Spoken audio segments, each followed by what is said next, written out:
Bom, gente, essa aula vai ser sobre a fisiopatologia da dengue. Então, agora a gente vai cair de cabeça, né, num assunto mais denso em termos de conteúdo. Eu vou falar um pouquinho de alguns mecanismos com vocês que estão envolvidos na produção, né, dos sinais e sintomas da dengue e do agravamento do quadro da dengue, tá bom? Então vamos entender um pouquinho isso aqui, ó. Então aqui a gente tem, né, o vírus da dengue. Quando ele está no nosso organismo, o que vai acontecer? A gente vai ter um indivíduo do mal lá, um inimigo estranho que invadiu o nosso corpo, né, que foi injetado na gente por aquele mosquito nojento, e aí o nosso sistema imunológico vai, opa, tem um troço esquisito aqui, vamos fazer alguma coisa para neutralizar ele. Então a gente vai ter uma guerra lá dentro, né, para tentar neutralizar esse cara. Então a gente vai ter o seguinte: os primeiros a chegar são aqueles guardas de fronteira, que são as células de defesa que estão nos tecidos, né? Então no momento que o vírus entrar no tecido, a gente tem uns guardinhas lá que vão tentar neutralizar ele, tá? Vão tentar neutralizar. Um deles é esse aqui, ó, esse cara, ele parece até um alienígena, né? Pensa numa guerra entre seres de diversos planetas, mas aqui são seres que habitam o nosso corpo. Então, essa célula é chamada célula dendrítica, uma célula muito importante, que é um guardinha de fronteira, que vai para cima desse vírus. O que ele vai fazer? Ele vai capturar esse vírus e vai internalizar. Ele vai engolir o vírus, tá? Que a gente chama de fagocitose. Além da célula dendrítica, a gente também tem um cara que é super, né, top, super combatente, que é o macrófago. O macrófago também vai fagocitar o vírus, né? O macrófago fagocita tudo que é estranho para ele, né? Que ele entende como inimigo, como agressão, como ameaça. Ele vai lá, ó, fagocita. Essa fagocitose é botar o vírus para dentro da célula, e lá tem várias vesículas, vários saquinhos cheios de enzimas que vão digerir esse material.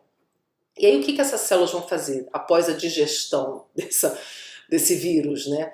Elas vão chamar muitas vezes reforços. E aí para isso elas vão liberar, elas vão ser ativadas, né? Então botei esse maisinho aí que é para significar que elas estão ativadas, despertaram depois de fagocitar esse vírus.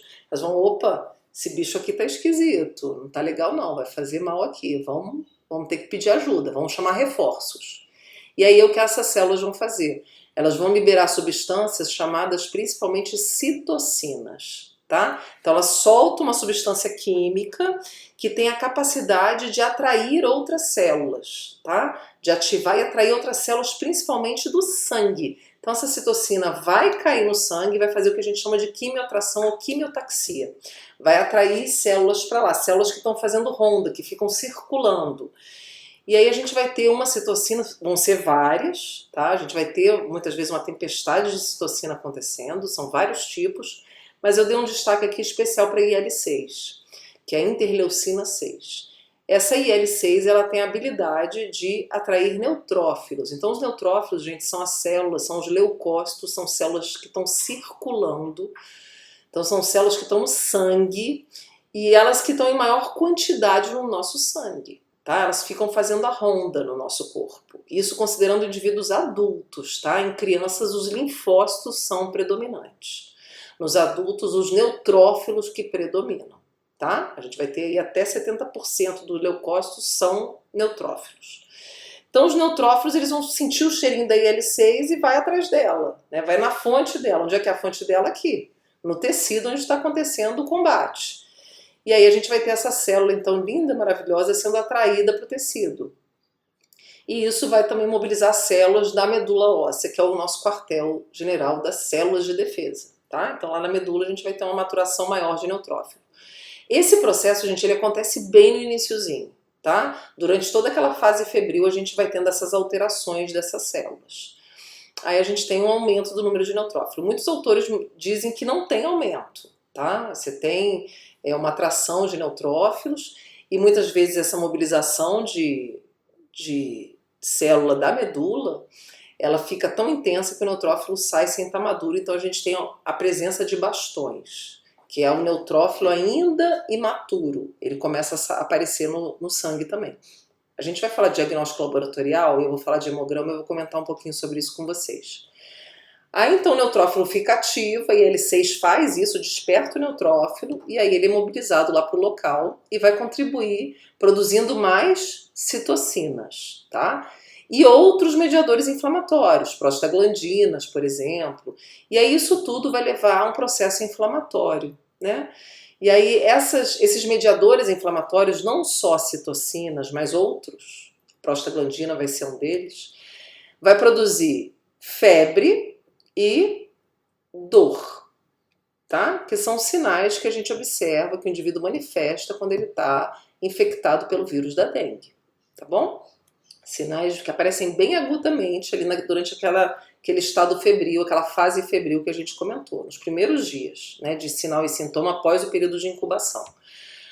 Aí o que acontece? Então a gente já tem a manifestação desses sinais acontecendo, só que enquanto isso ainda está rolando mais coisa nesse sistema imune. Essas citocinas, elas também vão ativar células imunocompetentes que são os linfócitos. Os linfócitos T CD4 positivo. Então o linfócito, gente, eu sempre falo isso, ó, o neutrófilo é o soldado raso, tá? Assim como a célula dendrítica, o macrófago, sendo que essas células são células, vamos dizer assim, de fronteira. Tá? E o neutrófilo é aquela célula que fica fazendo ronda no organismo. Bom, o linfócito, ele é o nosso batalhão de elite de defesa. Tá? O batalhão de operações especiais é o linfócito, porque ele vai fazer uma defesa mais específica, mais efetiva. Ele não é uma célula fagocitária, como as outras que a gente falou aqui, que todas são. Que libera enzima, faz um estrago danado, sabe, na hora de combater, destrói um monte de coisa. O linfócito não, ele só vai destruir o agente causador da doença. Quer dizer, quase todos eles, tá? Então a gente vai ter a destruição tanto do agente quanto de células infectadas. E ele faz um combate mais específico. Então o linfócito T CD4 positivo, existem vários tipos de linfócito. Ele vai ficar ativado e ele vai ativar aqui outros linfócitos. Então a gente tem o chamado natural killer, o assassino por natureza, que vai ser ativado. Esse natural killer ele é muito importante porque ele consegue destruir células infectadas. Então, célula dendrítica que está com vírus lá dentro, macrófago, até neutrófilo que está com o contaminado, ele vai e destrói essas células, com perfurinas e tal. E a gente tem um outro linfócito também sendo atraído, isso tudo é via citocina, tá, gente? Citocina que é o cheirinho que vai puxar para lá. Que é o linfócito T CD8 positivo, também vai ser atraído. Bom, além disso, a gente tem a ativação de linfócito B. Os linfócitos B, diferente dos linfócitos T, os T são maturados no timo, né? O linfócito B, que é maturado em linfonodo e tal, no baço, ele vai ser o responsável por fabricar a arma super tecnológica que é específica contra aquele inimigo. No caso aqui, o vírus da dengue. Então o linfócito B ele inicia a sua produção das imunoglobulinas M. E isso é que vai de fato neutralizar o vírus. Tá? Então até quando a pessoa tem algum tipo de imunossupressão, essa resposta toda vai ficar comprometida. Ok, gente? Então isso aqui vai ser muito importante para a fase de recuperação. Tá? Bom, vai poder também produzir, deixar a coisa mais crítica, mas aqui a ativação do linfócito B é que vai levar ao aparecimento dos anticorpos. Tanto é que leva um tempo para esse anticorpo aparecer, a gente viu, né? Depois de uma semana de sofrimento, de sinal e sintoma, que a gente começa a ter esse anticorpo de fato no sangue. Aí sim vale a pena fazer um exame para verificar ele lá. Logo no iniciozinho a gente não pega porque não deu tempo de produzir. A gente chama isso de janela imunológica, tá? A gente vai falar mais disso no diagnóstico laboratorial. Bom, aí então essas células aqui, NK, né, que é o natural killer aqui, e LT, linfócito T CD8 positivo, vão contribuir com o processo inflamatório, tá? Então elas vão atuar mais na questão crítica ali, mas também vão ajudar na resolução, porque vão exterminar as células contaminadas. E aí a gente vai ter então a produção de sinais de alarme. Então é o seguinte, a gente vai ter tempestade de citocinas, esse CK aqui é citocina, tá? Somada com a ativação do sistema complemento, o anti-NS1, tá? E mais o vírus, tudo isso junto. NS1 é a proteína que está na cápsula viral, tá? Então a gente vai ter a produção desse anti-NS1, que é o anticorpo.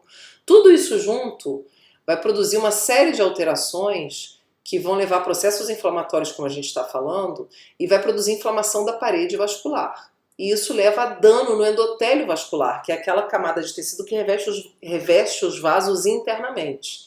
Então esse dano endotelial vai produzir inflamação vascular, tá? Então o endotélio vai ficar bem inflamado e a parede vascular como um todo também. Isso vai produzir um aumento da permeabilidade vascular, ou seja, o vaso vai ficar mais permeável, ele vai permitir mais extravasamento, tá? Então a gente vai ter mais extravasamento de líquido dessa parede que vai estar mais fragilizada e mais porosa, vamos dizer assim. Aí esse extravasamento vai levar à redução da volemia. O que é a volemia? O volume de sangue. Porque esse sangue vai vazar, na verdade não vai ser o sangue como um todo, mas o líquido plasmático vai extravasar para os tecidos, tá? E para cavidades do corpo. Então isso vai diminuir o volume de sangue, porque o sangue vai sair de dentro do espaço vascular, o sangue como um todo não, mas como eu estou falando para vocês, o plasma, e vai extravasar pelos vasos para tecidos e cavidades, tá? Isso acontece, até se a gente parar para pensar do ponto de vista imunológico, até para facilitar a migração das células do sangue para o tecido, né? Mas acaba acontecendo no corpo inteiro, então vai ser um caos total, né? Até porque esse vírus já vai ter se espalhado pelo organismo. Bom, aí a gente vai ter um quadro de desidratação, ou seja, déficit hídrico, redução de água no organismo, né? Quando a gente fala em desidratação, é principalmente redução de água no espaço vascular, ou seja, no sistema cardiovascular. Então vai estar com déficit de água, porque essa água está vazando para os tecidos. Beleza. Isso vai levar a uma hemoconcentração, que eu comentei com vocês. Então esse é o primeiro sinal de alarme, é o aumento do hematócrito, um concentrado maior de hemácia circulando, esse sangue mais viscoso, mais denso, que a gente chama de hemoconcentração, né? Essa hemoconcentração piora essa inflamação vascular, porque esse sangue vai passar raspando mais na parede do vaso. Quando a gente tem mais água, ele desliza mais, ele passa, a resistência fica menor da circulação. O sangue hemoconcentrado, ou seja, com pouca água e muita célula, ele vai ficar mais denso, mais viscoso e vai passar com mais resistência. Isso vai ajudar nesse dano endotelial, ou seja, nessa inflamação vascular, vai contribuir ainda mais. As doenças são sempre assim, né? Uma coisa vai retroalimentando a outra de forma positiva a intensificar o negócio. Aí a gente vai ter o seguinte, até levar a queda, né? Ou seja, a morte. Então a gente vai ter essa inflamação vascular ativando cascata de coagulação e mobilizando plaqueta, porque a gente entende, né, que tem um processo de lesão, de dano de parede vascular. Isso aí vai levar a um consumo das plaquetas em formação de microtrombos, tá? E de outros fatores da coagulação sanguínea, produzindo a trombocitopenia. Tá ok? Alguns trabalhos vêm mostrando que o próprio vírus da dengue ele destrói plaqueta também, tá? Então a gente contribui com essa trombocitopenia ainda mais. Então, com essa queda de plaqueta que vão estar tudo agregada a diversos microtrombos, a gente vai ter pouca plaqueta circulando. O que acontece? Hemorragia. Então, olha lá. Então, aqui já citamos 3 sinais de alarme, ó. Aumento do hematócrito, queda de trombócito ou plaqueta e hemorragia. Então, esses são os sinais de alarme. O indivíduo que manifesta isso precisa ser internado com urgência.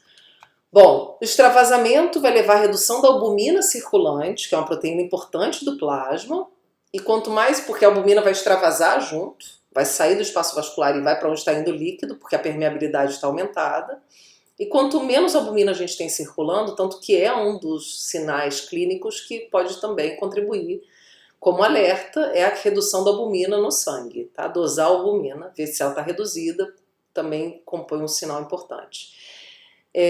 Essa queda da albumina vai diminuir aquela chamada pressão oncótica e isso vai fazer com que a gente tenha mais extravasamento, porque essa pressão ela vai contra o extravasamento. Se ela está diminuída, o extravasamento vai acontecer em maior intensidade.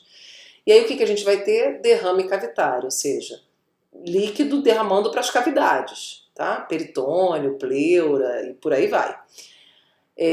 A redução da volemia também vai contribuir com uma queda de pressão arterial. Então o indivíduo geralmente ele tende a manifestar hipotensão postural, que é aquela queda de pressão que a gente sente quando a gente muda de posição, ou seja, se eu estou sentada e eu levanto de repente e eu fico tonta, isso pode ser um sinal de hipotensão postural, tá? Então é outro sinal de alarme, gente, ó. O quarto sinal de alarme aqui, ó.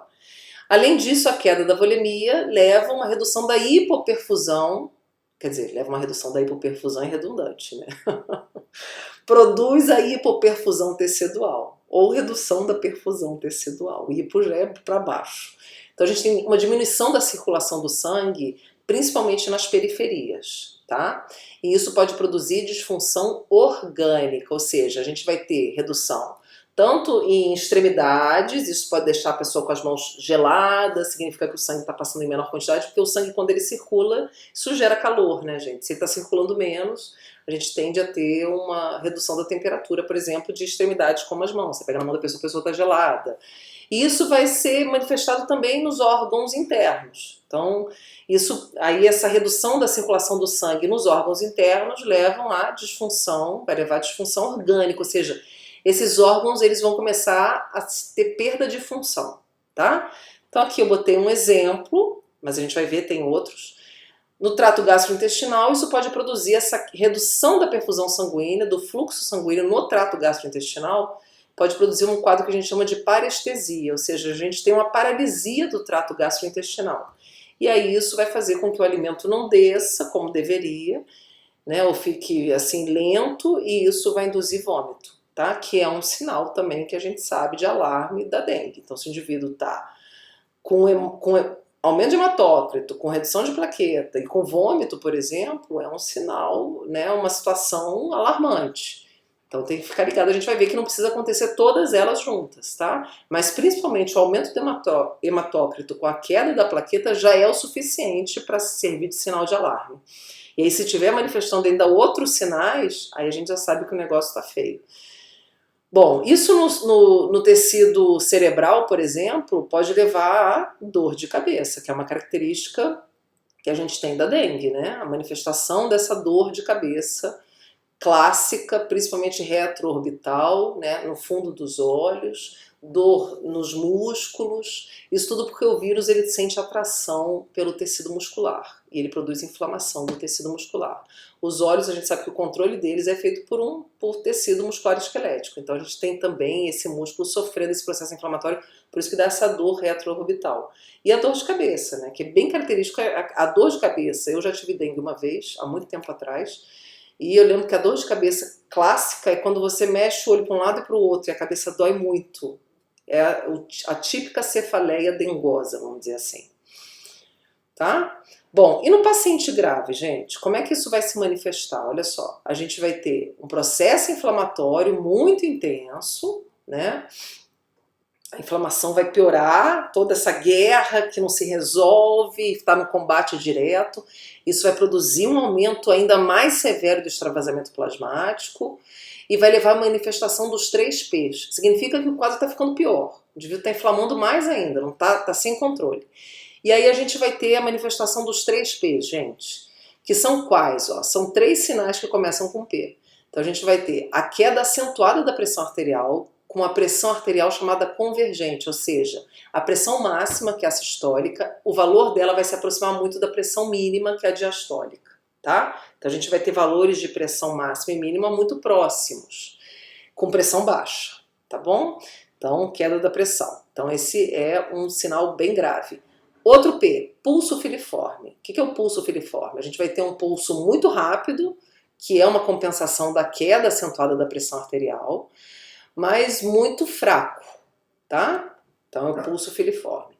E o terceiro P aqui é a redução da perfusão periférica, o que vai produzir extremidades frias, como eu falei para vocês. Então isso aqui já são sinais até de choque hipovolêmico, né? Então a gente já viu o indivíduo já, quer dizer, redução de circulação de sangue, colapso cardiovascular, tá? Então é uma situação grave, você vê a manifestação desses 3 P's clássicos aí. E isso vai levar a disfunções orgânicas, ou seja, os órgãos vai diminuir a chegada de sangue para os órgãos não vão conseguir trabalhar direito. Então a gente vai ter principalmente 3 órgãos manifestando alteração assim nessa situação. O fígado, tá aí, ó, esse desenhozinho de um fígado bem baleado, ou seja, o indivíduo tende a desenvolver hepatite, até porque o vírus da dengue ele tem também uma atração pelo tecido hepático, ele produz inflamação hepática diretamente, além da baixa perfusão sanguínea no fígado. O coração lá pedindo ajuda, tadinho, né? Então a gente tem desenvolvimento de miocardite, então o coração também vai sofrer, e o tecido encefálico, tá? Que vai levar a uma encefalite. Então esses 3 aí são os principais, mas a gente tem que lembrar que está todo mundo sofrendo com pouco sangue circulando, porque o líquido está extravasando para outros espaços, né? Está saindo do espaço vascular e indo para outros lugares. Bom, continuando aqui, gente. Nessa trombocitopenia grave, que é o que a gente vai observar no paciente grave, o que é a trombocitopenia grave? É plaqueta menor que 50 mil. Pra vocês terem uma ideia, o valor de referência de plaqueta normal no indivíduo saudável, que não está com problema nenhum, é entre 150 mil a 450 mil. A trombocitopenia grave é quando ela está menor que 50 mil, quer dizer, é muito baixa, né? Então, se ele não tem os tijolinhos que seguram o sangramento, o que vai acontecer? Sangramentos, né? Então, no trato gastrointestinal, o indivíduo tende a desenvolver hemorragia digestiva, tá? Então, ele vai apresentar, tanto ele pode apresentar vômito, vomitar sangue, como ele pode evacuar sangue também, tá? E a gente vai ter no tecido do sistema nervoso central, né, a manifestação de acidente vascular cerebral, ou seja, acidente vascular é quando a gente tem lesões vasculares no cérebro, e aqui do tipo que a gente chama hemorrágico, porque a gente está tendo extravasamento de sangue no tecido cerebral, tá bom? Então aqui só para contextualizar para vocês, né, quais são algumas consequências, complicações que podem acontecer nesses indivíduos. Bom, gente, então a gente fica por aqui e a gente se vê na parte 3 de dentro.